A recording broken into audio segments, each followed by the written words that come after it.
Muito boa tarde, o meu nome é Joaquim Alves Gaspar e eu vou falar sobre navegação, cartografia e declinação magnética no século XV.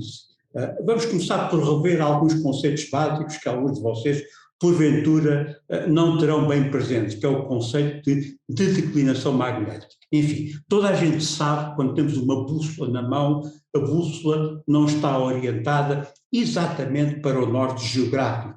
Está orientada para um norte fictício, que é o norte magnético. Há diferença entre as duas direções, nós chamamos a declinação magnética. E dizemos que essa declinação magnética é leste ou oriental, quando o norte magnético está para leste, e que é oeste, quando o norte magnético está para oeste. É um conceito muito simples de entender. Uma coisa que é importante saber e que porventura vocês não saberão, é que a declinação magnética varia no espaço e varia no tempo.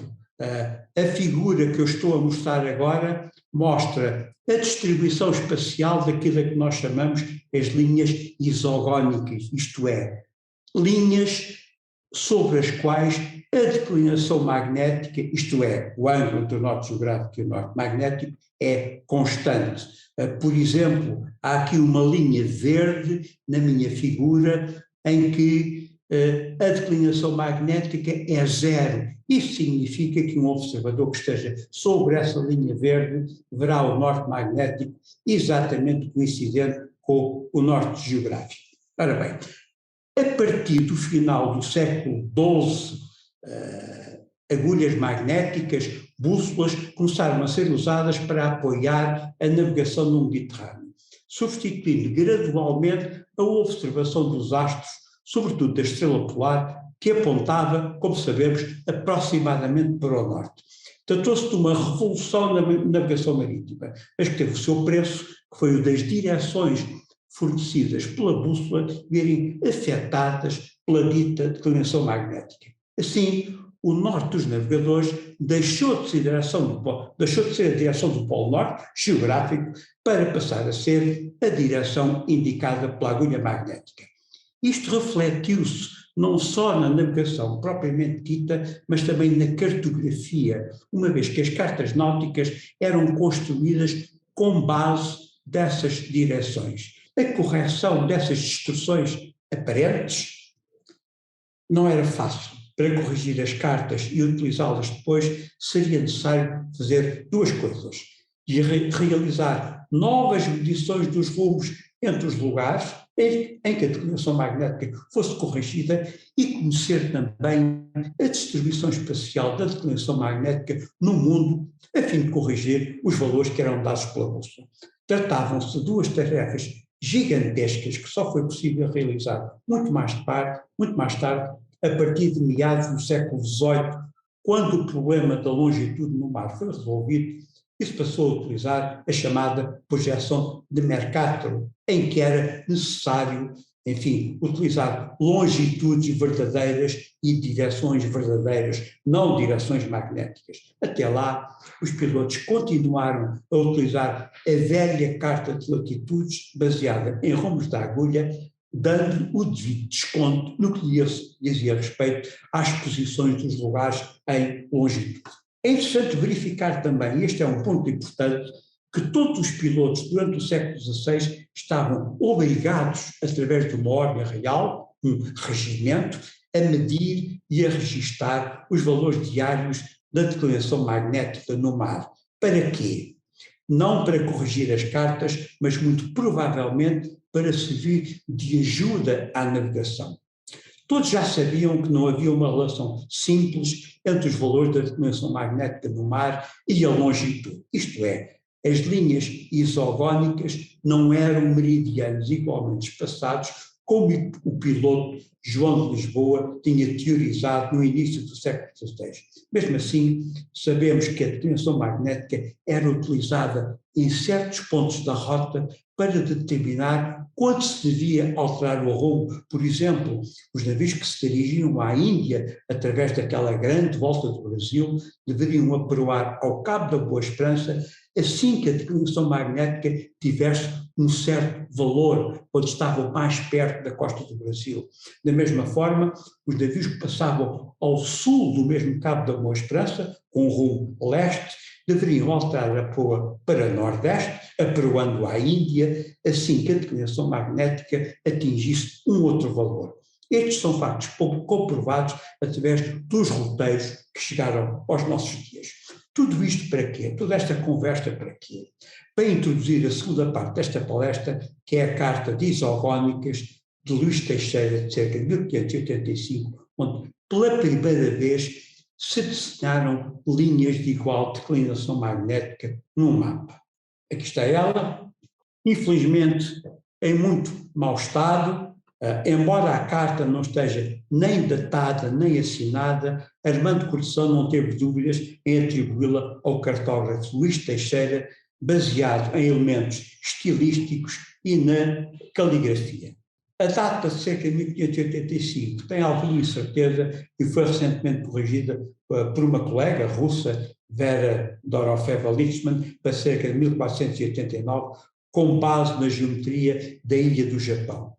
Eu vou pôr a carta lado a lado com uma reconstrução feita por mim, uma vez que não é fácil ler hoje o original. Eu vou chamar a atenção para várias coisas. Vou chamar a atenção para já para o conteúdo geográfico. Vemos aqui a Nova Guiné, da qual só se conhecia a costa norte, a costa sul viria a ser atingida, explorada muitos anos mais tarde pelos espanhóis.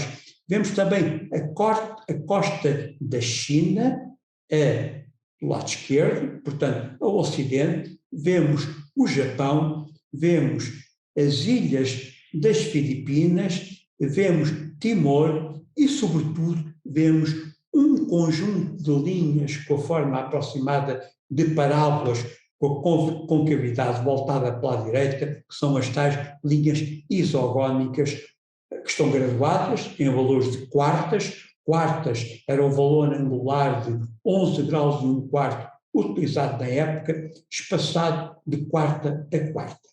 E vemos também uma coisa muito interessante, que são as pequenas rosas dos ventos, embaixo, junto ao extremo esquerdo, que dizem se a declinação magnética sobre cada uma destas linhas é para leste, se é para o oeste.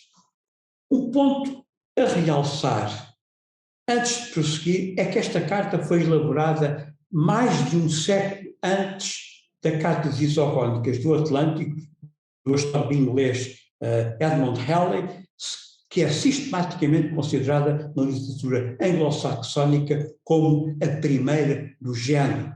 O exame atento da cobertura geográfica da carta e do sistema da roda dos ventos leva-nos, por outro lado, a concluir que esta carta é, de facto, um fragmento de um planisfério que era originalmente constituído por 4 folhas idênticas a estas, planisfério esse que será perdido.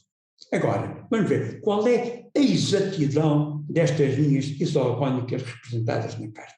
Quando comparamos a distribuição da declinação magnética na carta de Luís Teixeira com a que é fornecida por aqueles 2 tipos de modelos de que já falei antes, verificamos que a distribuição geral é aproximadamente respeitada, muito embora haja diferenças significativas entre os valores. Por exemplo, há uma linha de declinação magnética nula, uma chamada linha agónica, que atravessa o Equador na longitude aproximada da Nova Guiné, tanto nos 2 modelos como na carta de Luís Teixeira. E também que a declinação magnética é positiva, é a leste para a esquerda, para o leste desta linha, e é negativa para o outro lado. Isto leva-nos a concluir 2 coisas. Para já, que Luís Teixeira certamente utilizou medições locais de declinação magnética para traçar esta distribuição. E, por outro lado, que há uma regularidade geométrica nestas linhas que sugere também a incorporação de um modelo teórico que ele tentou conciliar com as suas observações. Esse modelo não é outro suponho eu, que o modelo do padre Fernão de Oliveira, que ele tinha proposto na sua Ars Náutica, escrita por volta de 1570, em que postulou precisamente que havia 4 meridianos agónicos na superfície da Terra, separados por 90 graus de longitude. Ora, este é precisamente o mapa mundo de Fernão de Oliveira, publicado na sua Ars Náutica, em que vemos esses 4 meridianos agónicos. Aqui o mundo é representado por 4 gomos, separados precisamente por esses meridianos. E vemos também que um desses meridianos é o que passa pela margem ocidental do Pacífico, tal como acontece com o mapa, a carta de Luís Teixeira. Ora bem, aconteceu depois que, em 1598, o cartógrafo e astrónomo flamengo Pétrios Plâncios propôs exatamente a mesma teoria aplicada a um método para determinar a longitude do mar, de que, aliás, recebeu um prémio. E que, 2 anos mais tarde, o inglês William Gilbert, médico e astrónomo da rainha Isabel I de Inglaterra, viria a publicar o seu influente livro De Magnete, em que discute a distribuição da declinação magnética na superfície da Terra. Com estas referências, quero mostrar que há uma longa história anterior à célebre carta isogónica do inglês Edmund Halley. História essa que começa em Portugal no início do século XVI e que só perto do final desse mesmo século se transfere para a Europa. Vejamos alguns eventos significativos dessa história. O primeiro é o Tratado da Agulha de Marear de João de Lisboa, que foi publicado em 1514, mas que muito provavelmente foi começado a escrever ainda durante o século XV, em que ele descreve como se constrói e como se usa uma agulha de marear, e que propõe a sua teoria de que as linhas de igual declinação magnética coincidiam, grosso modo, com os meridianos. E se assim fosse, seria possível saber a longitude dos navios através de meras medições de declinação magnética. O segundo episódio é o instrumento de sombras que foi idealizado e mandado fazer por Pedro Nunes cerca de 1537 e que João de Castro utilizou na sua viagem de Lisboa a Dio. O terceiro episódio é precisamente o das medições sistemáticas de declinação magnética feitas por Dom João de Castro durante essa viagem e que foram plasmadas no seu roteiro de Lisboa a Índio, publicado em 1538. Em 1570, como vimos, Fernão de Oliveira propôs o seu modelo ao rei, através da arte náutica, em que dizia que havia 4 linhas agónicas no mundo e que coincidiam com os meridianos. E compôs um mapa para ilustrar essa sua teoria.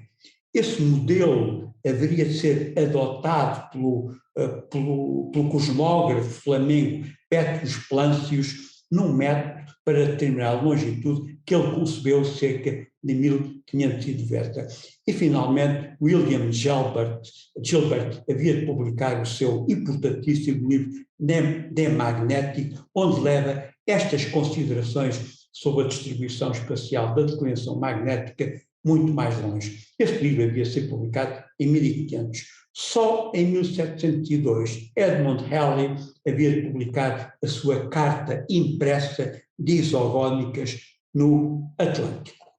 Finalmente, e para terminar, certamente que a carta de isogónicas de Luís Teixeira é o resultado da observação e registro sistemático de valores da declinação magnética pelos pilotos nas suas viagens oceânicas durante o século XVI. Contudo, permanece ainda a questão de saber qual seria o propósito específico desta carta. Não há qualquer evidência histórica de que linhas isogónicas fossem utilizadas formalmente como linhas de posição em navegação durante este período. Isso aconteceria muito mais tarde, porque esse objetivo deverá ser excluído.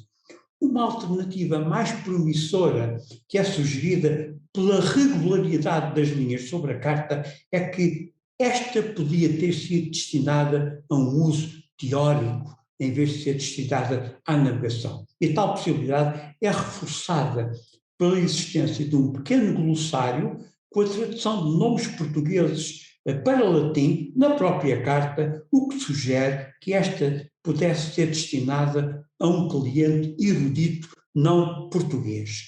Sabendo que o manuscrito foi comprado a um alfarrabista belga pelo Museu de Marinha, esse cliente bem poderia ser o mesmo Petrus Plancius, que viria a propor pouco tempo depois o tal método patrimonial longitude com base na distribuição da declinação magnética.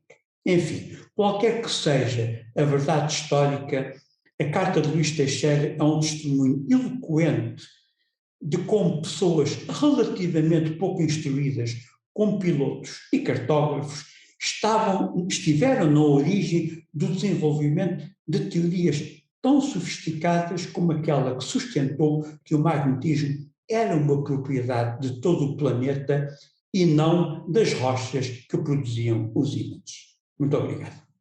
Se você gostou desse vídeo, dê um like, compartilhe.